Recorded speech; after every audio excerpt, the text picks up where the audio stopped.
Bom dia a todos, bom dia igreja, louvado seja o nome do Senhor.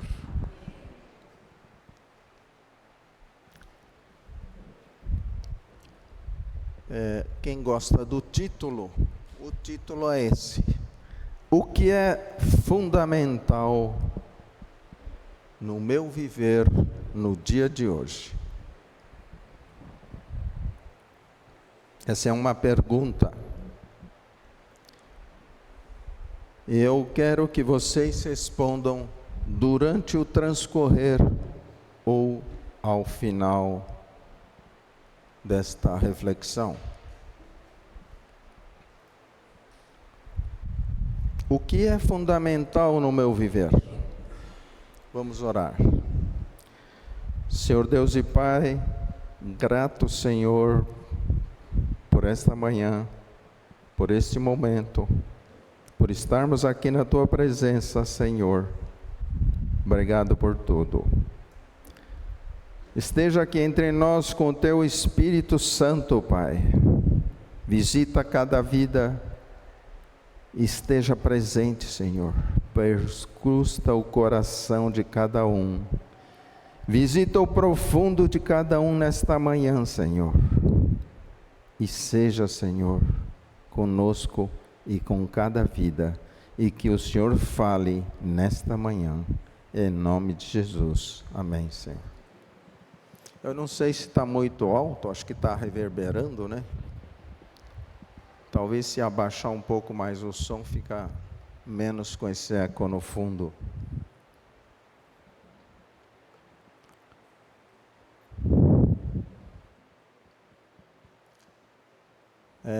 Hoje vocês percebem que existem menos pessoas nesta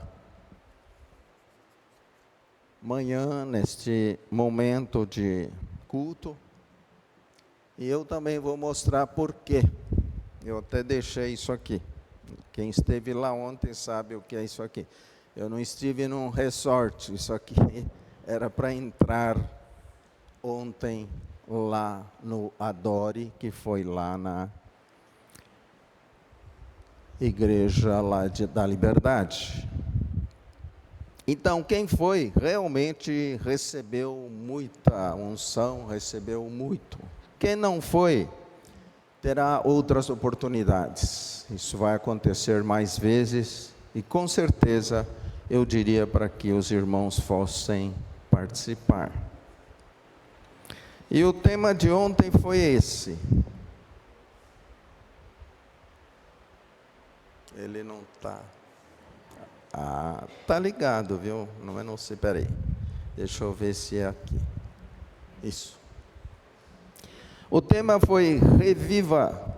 Eu acho que eu vou tirar, viu? Tá, não sei se está bom, tá? Estou achando que está reverberando muito.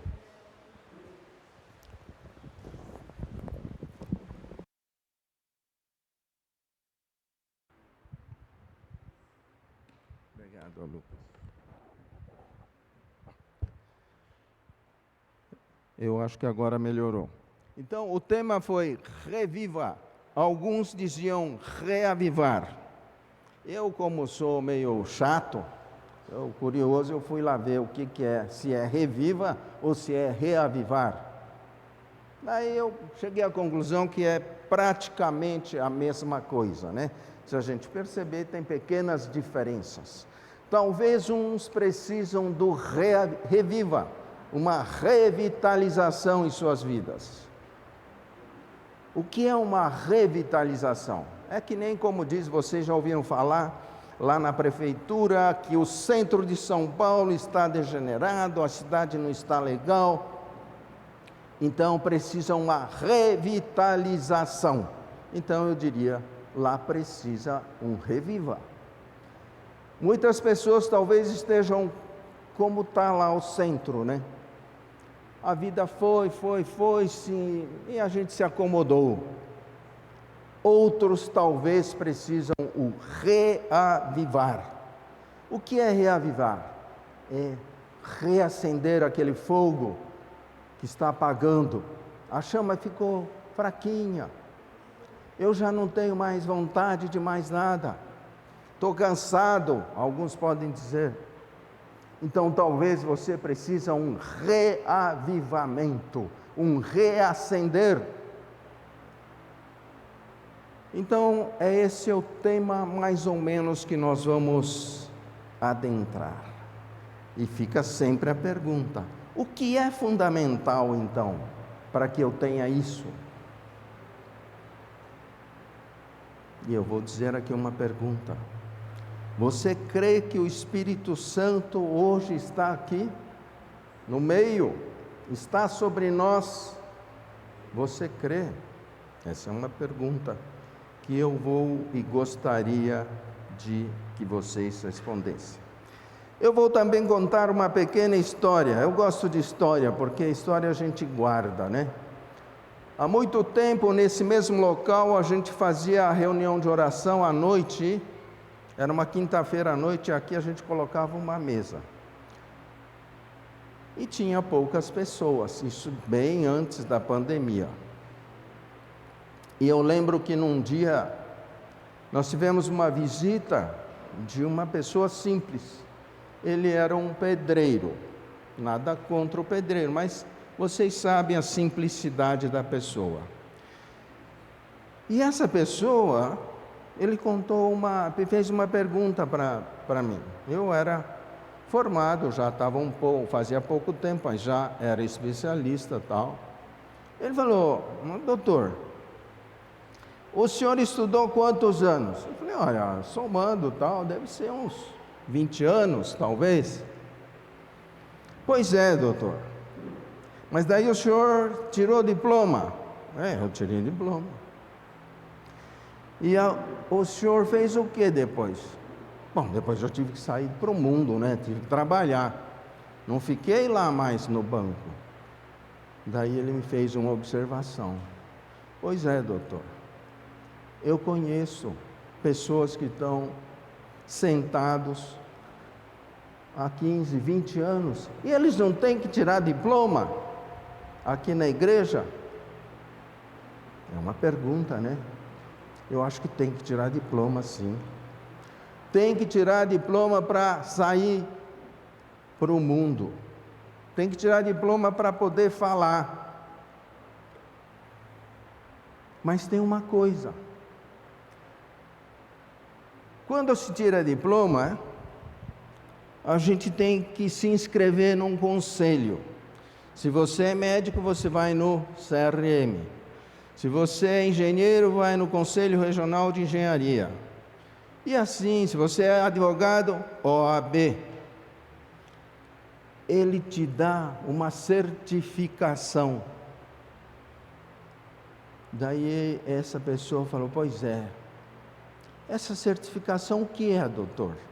Se a gente está na igreja só sentado, eu não preciso, eu quero tirar diploma, mas eu preciso ter uma certificação. O que é a certificação? O que é a certificação? O que dá poder? O que eu posso ir lá e falar? Ter liberdade de falar? É algo que nós vamos tentar esclarecer hoje. O que é essa certificação? O que é que me faz diferença entre eu estar sentado apenas e ouvindo todos os dias, e de repente um dia eu falo: não, agora eu vou falar, eu vou sair, vou propagar esta palavra, eu vou reavivar, eu vou revivificar, eu vou fazer um reviva na minha vida. Essa é a pergunta e essa é o desafio. Eu vou fazer aí um pensar, não vou fazer hoje um estudo detalhado da palavra, mas eu pensei esse trecho. Diz lá, Tessalonicenses 1, 5:15. O que está escrito ali é uma coisa óbvia, né? Cuidem que ninguém retribui o mal com o mal. Isso nós aprendemos sempre. Procurem fazer o bem. Nós estamos acostumados a fazer o bem, claro. Nós ouvimos isso todos os dias aqui. Estejam sempre alegres. Opa, aí já é meio difícil, né? Será que eu consigo ficar alegre pelo meu esforço? Vou ficar com todos os problemas que eu tenho e de repente ainda continuo alegre, pulando? Não. Pelo meu esforço, provavelmente eu não vou conseguir. Nunca deixem de orar. Esse é um outro ponto que é importante. Sejam gratos em todas as circunstâncias. Isso também é difícil, né? Como ser grato em todas as circunstâncias? Eu tenho problema, você tem problema, eu sofro, você sofre também. Você tem dificuldade, sim, no trabalho, no dia a dia, na família, na doença. Mas ali diz: sejam gratos em todas. É difícil, não é? E o 19 está lá bem discreto. Não apaguem o espírito. O que é isso? Não apaguem o espírito. Aqui ele quer dizer o Espírito Santo. O Espírito Santo de Deus. Não apaguem. E em seguida, não desprezem as profecias. O que é que me chama a atenção ali? Eu vou citar um outro trecho, vou pensar um outro trecho que o mesmo apóstolo Paulo diz. Gálatas 5. Diz assim: mas o Espírito produz estes frutos, ou este fruto: amor. Eu ouço falar tanto de amor, não é mesmo? Mas às vezes eu não sei o que é isso. Entra por aqui, sai aqui. Por quê? Porque são palavras apenas. Ele não está arraigado, não está dentro de mim. Alegria, lá também falava de alegria. É o mesmo Paulo dizendo. Paz, paciência, amabilidade, bondade, fidelidade, mansidão e domínio próprio. Pelo meu esforço eu não consigo isso. Eu posso me esforçar, eu posso fazer o que eu quiser, não consigo.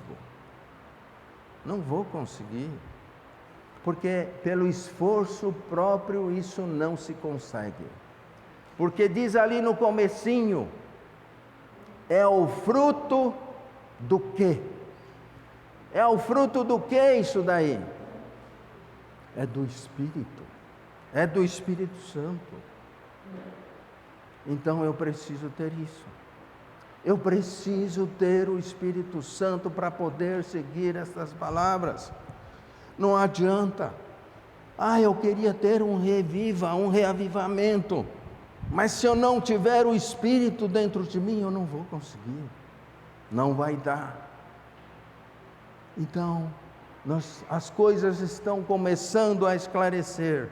O que é mais importante e fundamental no meu viver de hoje?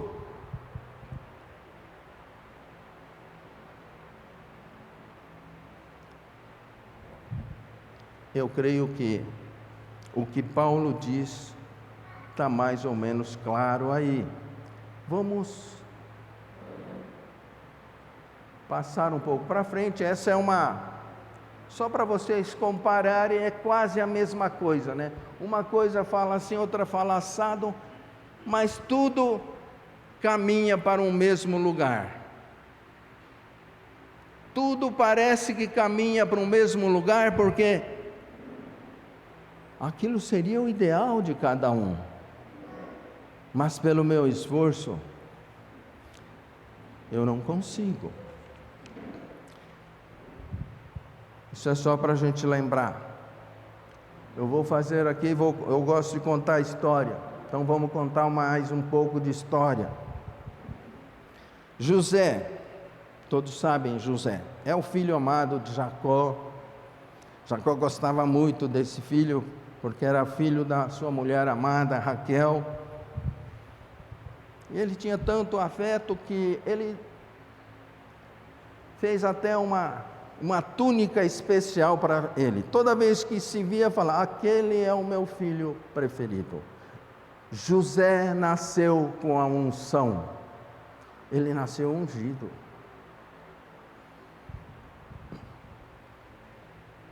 Por que José era uma pessoa ungida? Porque ele tinha um coração transparente. Ele era aquele que seguia os passos de Deus. Ele era aquele que ouvia a palavra. Ele é aquele que sonhava e Deus tinha promessas para ele. Ele tinha sonhos e promessas. Tanto é que num dos sonhos ele chegou para os irmãos e falou: eu sonhei o seguinte. Eu tinha um feixe, um monte de feixes do trigo que a gente colhe, e o meu feixe era o mais bonito. Falei: José, deixa de ser. Engraçado que os 11 feixes dobravam o joelho para mim.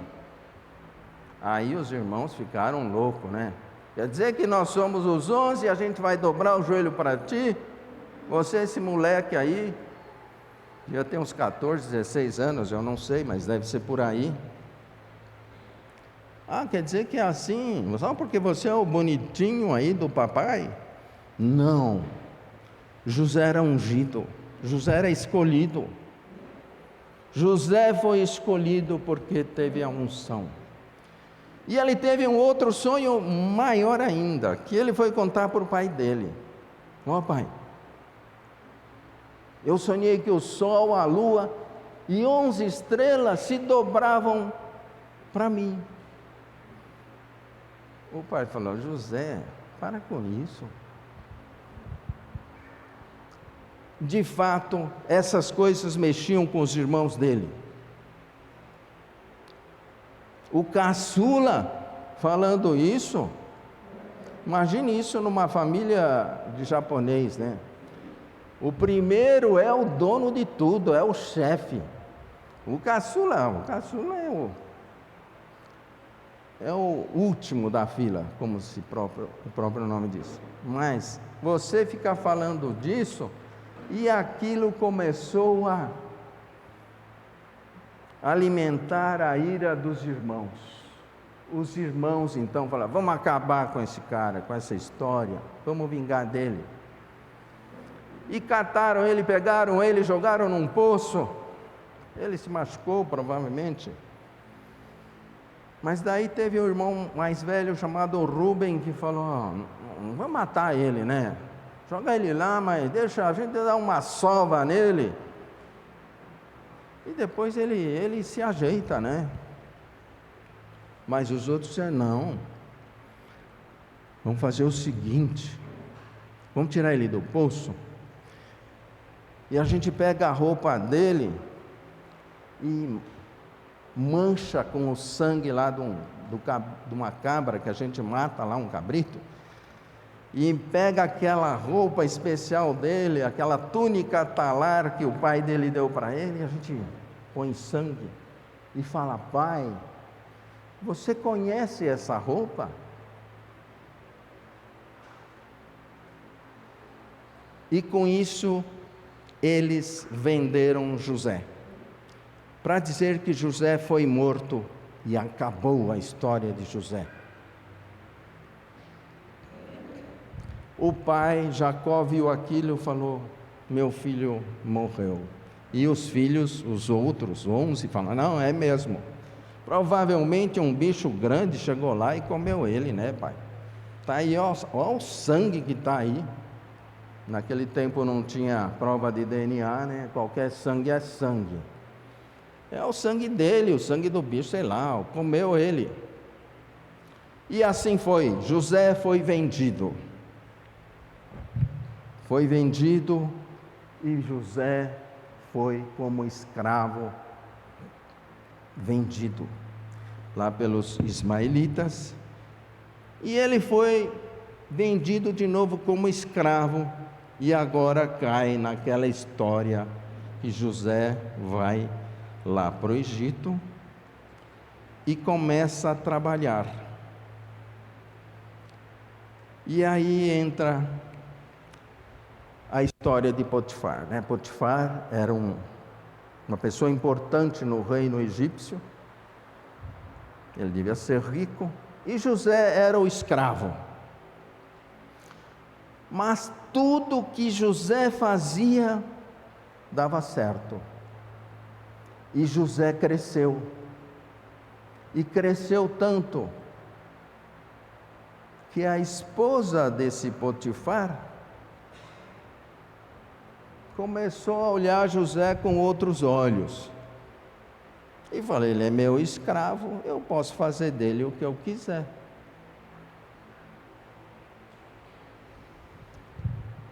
E aí, ela foi se oferecer para José, mas José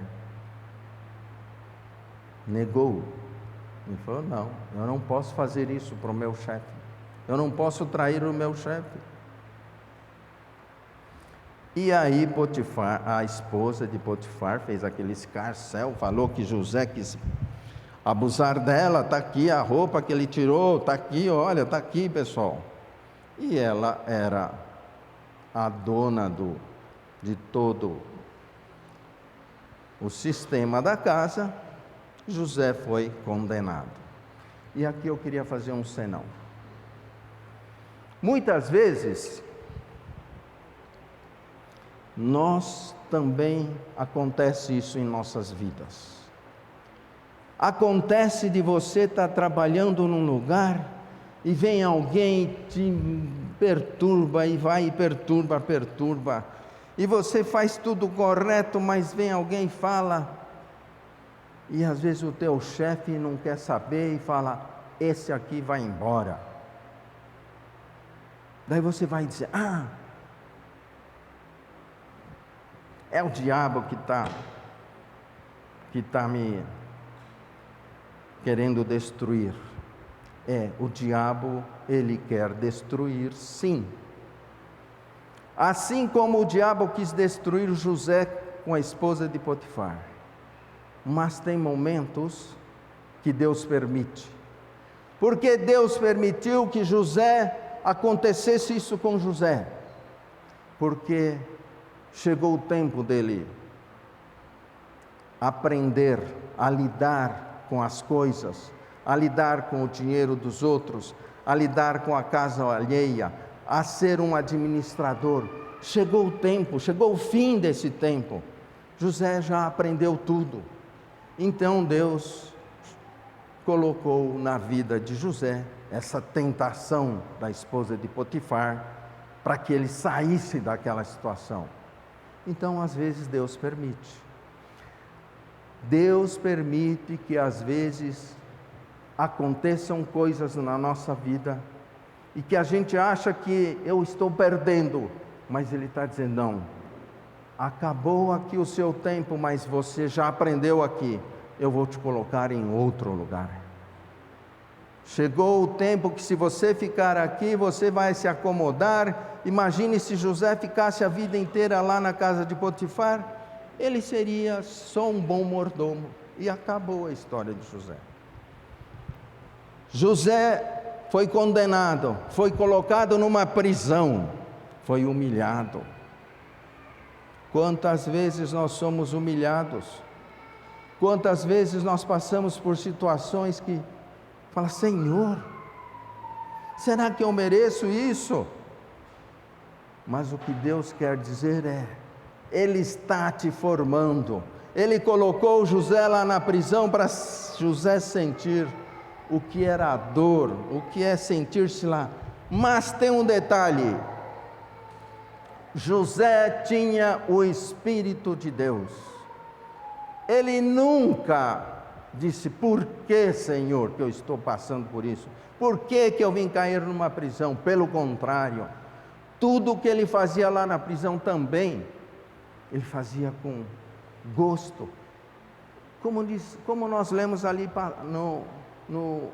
na escrita passada, fazei tudo com amor para a glória de Deus. José tinha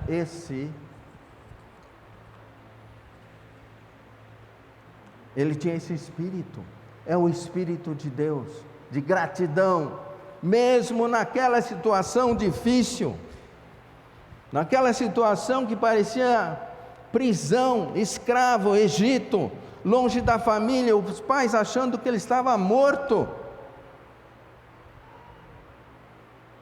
Mas Deus colocou ele lá, para que ele pudesse ter uma nova experiência. E teve mesmo. Aconteceu com José, então, de duas pessoas que estavam condenados lá, prisioneiras.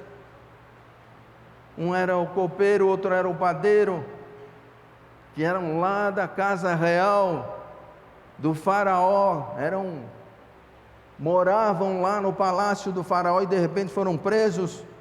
E um copeiro diz: olha, eu tive um sonho. Mas qual foi o seu sonho?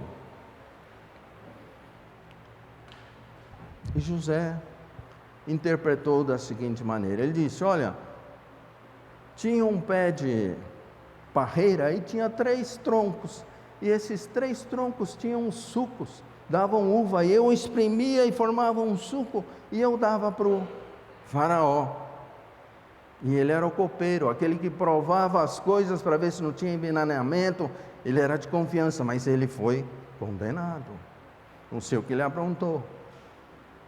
José disse: olha, isso quer dizer o seguinte, daqui 3 dias, você vai ser solto, e você vai voltar lá para a casa real.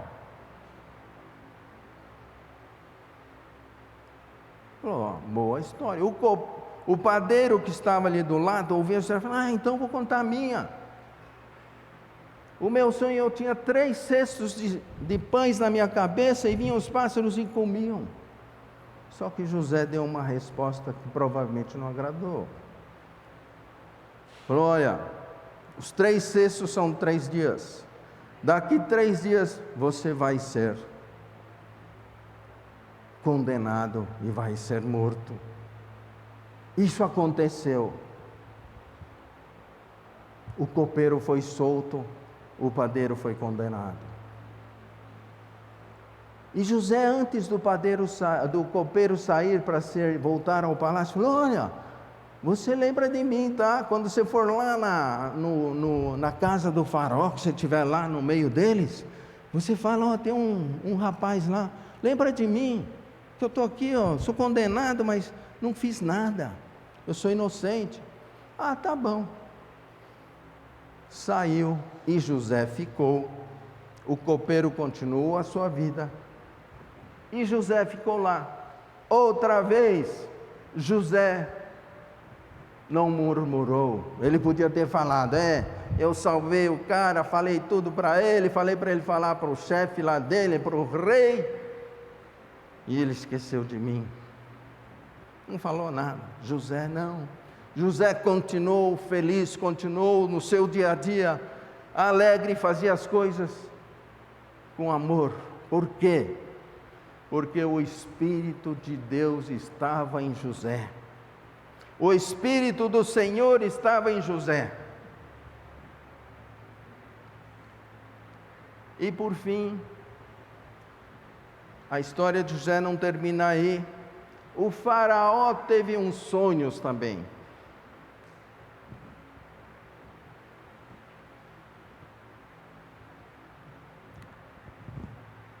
E o sonho de faraó era o seguinte: tinha 7 vacas gordas, de repente apareceram 7 vacas magras e comeram as gordas. Que sonho esquisito, né, faraó? E eu tive outro sonho também. O milho, dava uns milhos bonitos, 7 milhos cheios, bem granulados. E de repente 7 espigas e milhas mirradinhas e comeram as gordas. E Faraó foi chamar os seus magos. e ninguém conseguia interpretar. E nessa conversa,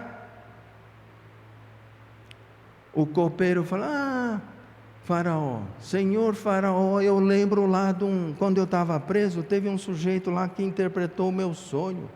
Era um hebreu lá que trabalhava. Chama ele.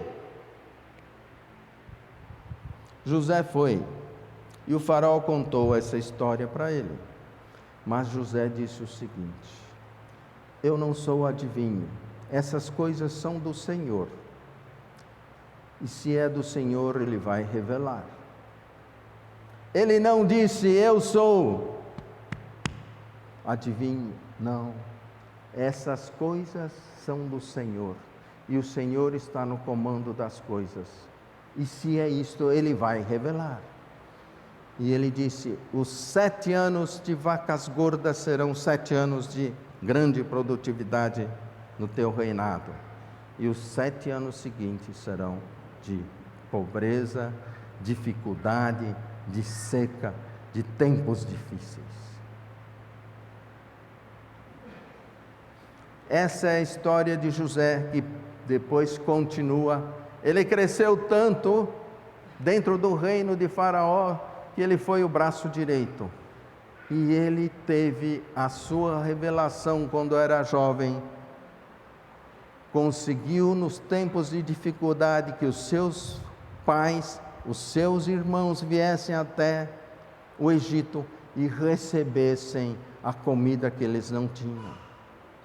Isso tudo está lá. Leiam nesse Gênesis de 37 até 41, é uma história maravilhosa. Então a promessa de Deus, a promessa e os sonhos de Deus que Ele tinha colocado na cabeça daquele adolescente chamado José se cumpriu. Os 11 irmãos, os pais, a família inteira veio para Faraó veio para José e se curvou diante de José.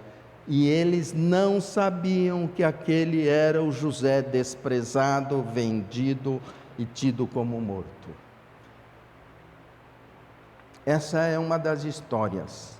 Essa é uma história para dizer: aquele que é ungido, aquele que está com o Senhor. Eu vou contar outra história que vocês conhecem muito bem. Pedro. Eu gosto muito do Pedro, porque às vezes eu me acho que nem ele. Eu sou assim do tipo que falou, o que é o problema? Vamos resolver esse problema. Não se resolve, deixa para... Não, vamos resolver. Pedro era meio assim, meio intempestivo, né? Ele gosta: não, é comigo aqui, chefe. O que é o problema aí, chefe? É comigo aqui, eu resolvo. Pedro era desse tipo. E Pedro caminhou com Cristo. Imagina se vocês pudessem caminhar com Cristo todos os dias. Imagine se você pudesse comer junto com Cristo e ouvir as palavras. Imagina se você pudesse fazer tudo isso. E Pedro caminhava com Cristo. E um dia, Cristo disse: olha, a minha função aqui, eu vim aqui para... Um dia eu serei crucificado. E a minha função, a minha missão é isso: eu vou morrer por vocês, para que o pecado de vocês sejam perdoados. O meu sacrifício será isso. Cristo conversando com Pedro. E Pedro, não, que é isso? Ô chefe, se fosse lá na Bahia, talvez Pedro diria: ô painho, nada disso, painho, sai para lá, não é nada disso. Pedro disse: olha, isso não vai acontecer não. A gente vai lutar para que isso não aconteça. Você não vai morrer. Mas isto fazia parte da missão de Cristo. E nesse momento, claro, Satanás aproveitou a boca de Pedro para falar aquilo. Por quê? Claro, para Satanás não interessava ser esmagado. No terceiro dia ele ser levantado e esmagar a cabeça da serpente. Não interessava a Satanás. Então Satanás deu um empurrão lá para o Pedro. Por isso que Cristo fala: arreda-te, Satanás. Imagina, Pedro vivia com Cristo todos os dias, andava, caminhava. De repente ele diz: arreda-te, Satanás.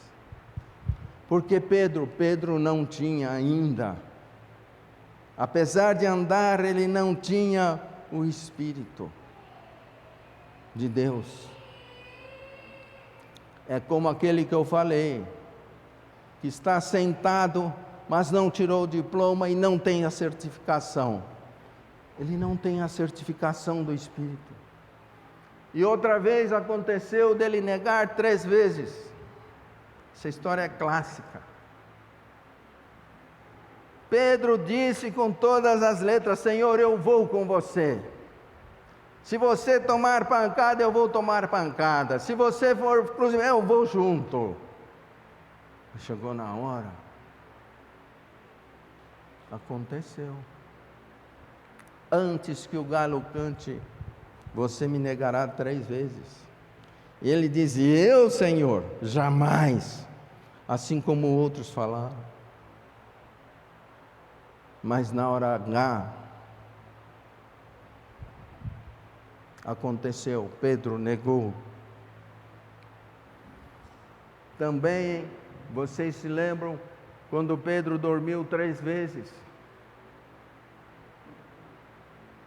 Cristo pediu: olha, eles vão vir daqui a pouco e vão me prender. Eu vou cumprir, eu vou ser crucificado e vou ser morto. Mas no momento vocês orem, vigiem. Por 3 vezes. Quando Cristo foi ver, eles estavam dormindo. Tudo bem, imagino que eles estavam cansados. Mas numa situação dessa não é possível. A gente pensa, não é possível o cara falhar. Mas ele falhou. E quando chegaram os soldados, aconteceu aquilo. Intempestivo. O Pedrão lá mais uma vez: deixa comigo, eu vou resolver essa parada. Arrancou a espada e foi em cima do soldado e cortou a orelha do soldado. Está escrito lá. Mais uma vez, Pedro, que vivia com Cristo, teve essas atitudes. Por quê? E aí acontece a crucificação, Cristo ressuscita e tem um encontro com Pedro, né? Esse encontro foi o divisor das águas entre o Pedro antigo e o Pedro que revivifica, o Pedro que reaviva, o Pedro que renasce. Quando Cristo olhou para Pedro e disse: tu me amas? Eu vou fazer essa pergunta para vocês aqui. Imagine que você, cada um aqui está olhando Cristo, olho no olho, olho no olho, e Cristo está dizendo: tu me amas? Você me ama? Você me ama? Hoje Cristo está dizendo isso: você me ama? E Pedro ficou no Senhor, e ele lembrou daqueles fatos. Parece assim uma coisa incrível, né? Que Cristo pergunta 3 vezes: tu me amas? Lembrando daquelas 3 negativas. Você negou 3 vezes: tu me amas? Cristo está perguntando a cada um de nós aqui, olho no olho, perguntando: tu me amas? Você me ama? O que é que você tem feito? O que é que você vai fazer? Então Cristo disse: se tu me amas, apacenta as minhas ovelhas, cuida das minhas ovelhas. É isso que Deus, que Cristo quer de cada um de nós aqui. Apacenta as minhas ovelhas. Seja o meu representante. Saia, vá. Não importa para onde, mas vai. Vai e diga e leve a palavra de Cristo. Então Pedro começa a ter a intimidade com Cristo, a intimidade com o Espírito Santo. É isso que nós temos que buscar todos os dias, a intimidade com o Espírito Santo, para que eu possa dizer: tu me amas, sim, eu te amo, Cristo. Então apacenta as minhas ovelhas. Vem comigo. Pega a sua cruz, vamos junto caminhar. Hoje, Cristo está dizendo isso mesmo: tu me amas.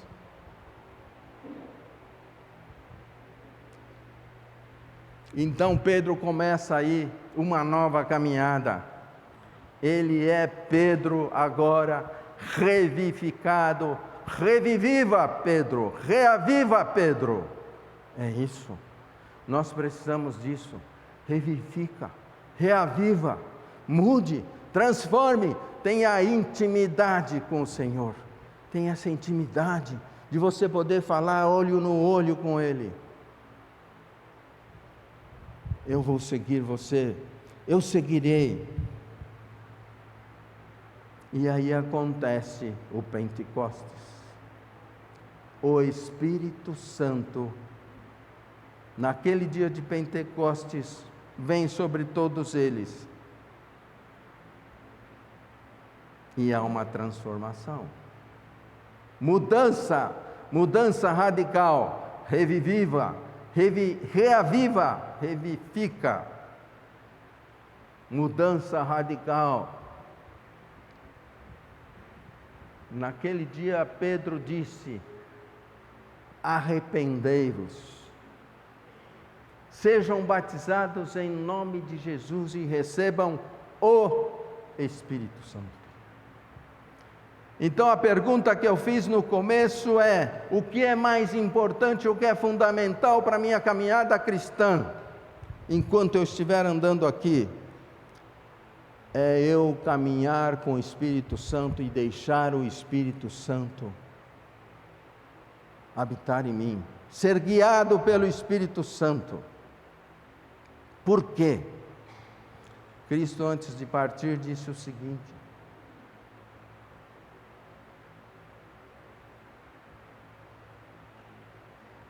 aqui, João 16, 7. Ele disse para os seus discípulos: mas eu lhes digo a verdade, é melhor para vocês que eu vá, porque se eu não for, o Consolador não virá para vocês. E o Consolador é o Espírito Santo. Mas se eu for, eu o enviarei a vocês. E quando vier,